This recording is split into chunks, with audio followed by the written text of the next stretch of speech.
Hi friends, நாங்கள் காலையில் first tea குடிக்கிறோம். இந்த கடையில் வந்து டெய்லி சண்டை போட்டுருக்காங்க, சர்க்கரை போட்டாங்க சர்க்கரை போட்டாங்கன்னு. இவனுக்கு சுகர் இருந்தால் அது அவன் என்ன பண்ண முடியும்? சுகரில் லைட்டாக போட தான் செய்வாங்க, ஏன்னா இவன் கேட்க மாட்டேன்றான்.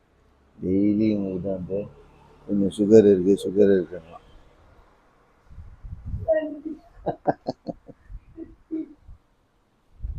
நாங்கள் டெய்லி காலையில் டீ லைனில் ஃபஸ்ட்டு டீ.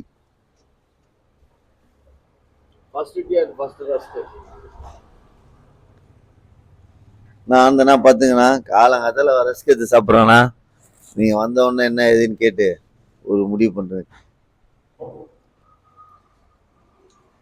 காலையில் ஒரு எனர்ஜெட்டிக்கான டீ ப்ளஸ் ரஸ்க்.